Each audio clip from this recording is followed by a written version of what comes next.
With the exception of these changes, our assumption, based on recent case numbers, is that current levels will remain in force until the 19th of July, although obviously we continue to keep that under review.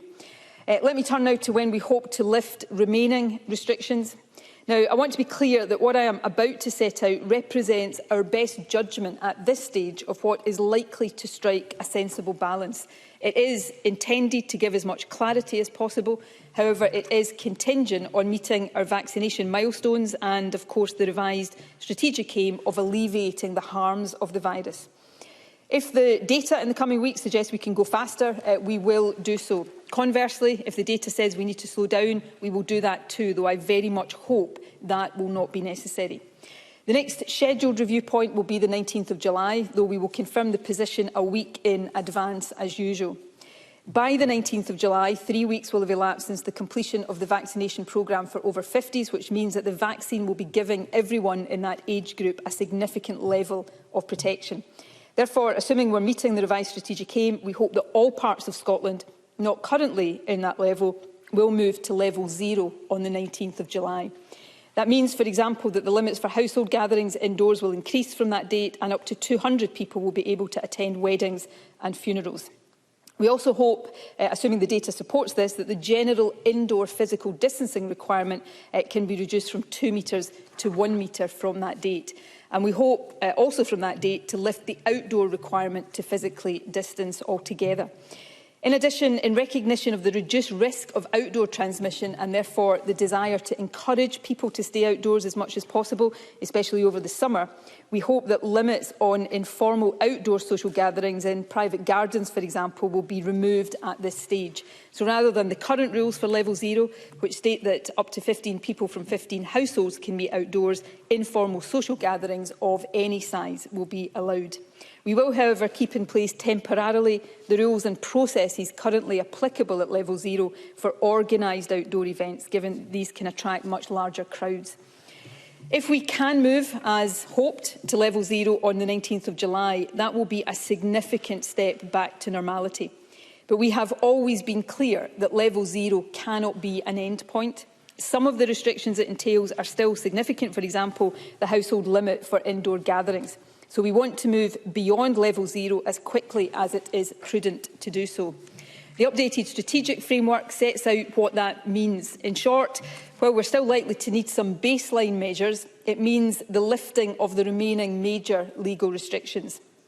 In reaching a view on when that can be done, we have considered the harm to health and the strain on the NHS that could be caused if COVID cases continue to rise.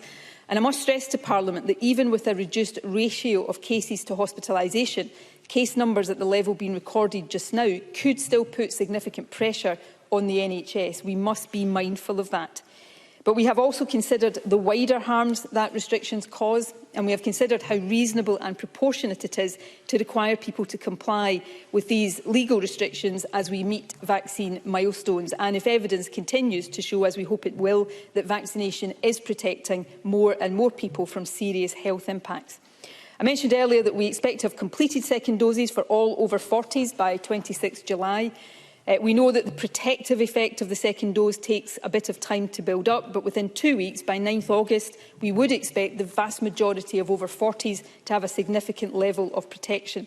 Of course, we need to remember that vaccination doesn't provide 100% protection, and it won't be until later in September that all adults will have the protection of full vaccination. However, our assessment on balance, and assuming that we meet the necessary conditions on vaccination and harm reduction, is that it would be possible and proportionate to lift the major remaining legal restrictions on the 9th of August. We will consider and make a final assessment nearer the time of whether, as we hope, this could include the lifting of the legal requirement to physically distance indoors as well as outdoors. The move beyond level 0 will be a major milestone, and it will signal a return to almost complete normality in our day-to-day lives. Of course, while this is a longed-for moment, it is important to recognise that we still have a difficult path to navigate over the next few weeks to meet these milestones, and even assuming we do, as we hope we will, the pandemic will not be completely over at this stage. As our strategic framework update paper sets out, basic mitigations will still be required as we move through summer and into the autumn, when we face the risk of a further resurgence in cases. Measures such as rigorous and regular hand washing, cleaning surfaces and good ventilation will continue to be vital.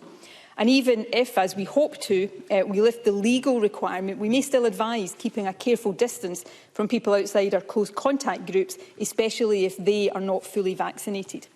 Also, at least for a period, we are likely to require continued wearing of face coverings in certain settings, for example shops and public transport. Test and Protect will also remain a vital part of our approach. Regular testing will still be advised for a period at least, and while we are considering the impact of vaccination on self-isolation, isolation will continue to be necessary in certain circumstances, especially for those who test positive. There will also be a need to manage outbreaks as and when they arise, and the level system will still be available to help us do that if necessary. We all hope that we will not see a further variant against which our vaccines are less effective, but we do need to retain the ability to respond if that happens, both with updated vaccines and, if necessary, with other measures. Also, we will not advise an immediate return to full office working on the 9th of August. Instead, we will continue to work with business to agree an appropriate phasing of this, beginning when we enter level 0, we hope on the 19th of July. However, I think many would agree that as a general principle, home working should be more possible post-COVID than it was before. So while recognising that a return to the workplace will be right for many, we will encourage continued support for home working where that is possible and appropriate. This won't just assist with control of the virus, it will also help promote well-being more generally.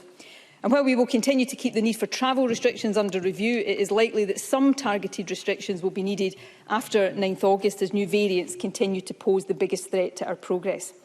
Finally, we'll also work over the summer to plan for the return of schools, colleges and universities. For the moment, though, I want to take the opportunity to say a heartfelt thank you to everyone in education. Most schools and many early learning and childcare settings are about to break for the summer holidays. Colleges and universities are also nearing the end of term. For everyone working in education, this will have been the toughest and most distressing year of your professional career.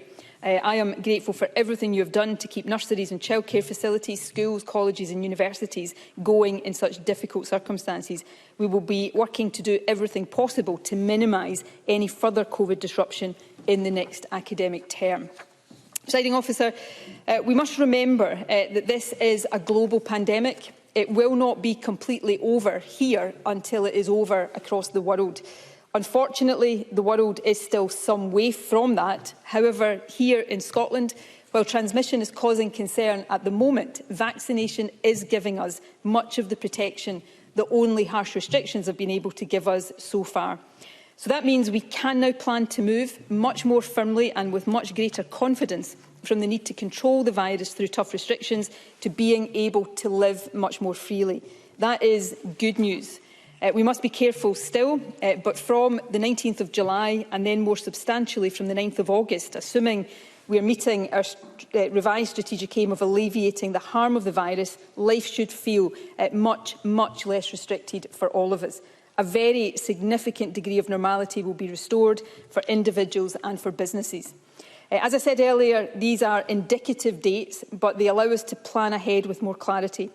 As always, though, we all have a part to play in keeping us on track. So I will end with a reminder of the key asks of everyone across the country. The first is vaccination. Please get vaccinated when invited to do so, and please attend for both doses. If you need to rearrange, or if you think you should have had an invitation by now, please go to the vaccination section of the NHS Inform website. If you've had your first dose of the vaccine 8 weeks or more ago, check on the website to see if you can bring your second dose forward. Secondly, please do test yourself regularly. Free lateral flow tests are available through NHS Inform. They can be ordered through the post or collected from local and regional test sites, and also now, of course, from community pharmacies. If you test positive, please self-isolate and get the result confirmed through a PCR test. And finally, please continue to stick to the rules where you live and follow all the public health advice. This is still really important.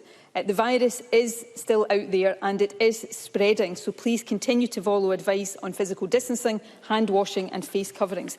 Try to meet others outdoors as much as possible. We know that no environment is entirely risk-free, but outdoors is much less risky than indoors. If you are meeting indoors, though, please stick to the limits for now and make sure the room is well ventilated. And that does apply when watching the football too. We all know that tonight's game is absolutely massive. Let me take the opportunity, I'm sure on behalf of all of us, to wish Steve Clarke and the team well. We will all be cheering Scotland on this evening, but please do it safely and do it within the rules. Presiding Officer, 6 months ago, when I confirmed to Parliament that tough restrictions were being reimposed, it was the day after the winter solstice, the shortest night of the year. That was one of the darkest moments in the course of this pandemic. For these past 15 months, we have endured restrictions that would have been considered impossible just 2 years ago.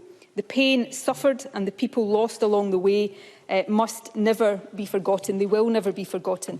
And in a global pandemic, we can't be certain that there won't be difficult moments yet to come. But I hope and I believe that today's statement, just of course a day after the summer solstice, marks a positive turning point.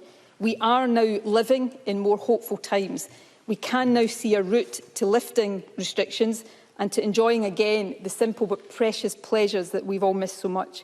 The path ahead is not obstacle-free. I'm not going to pretend it is, but it is clearer now than at any point so far.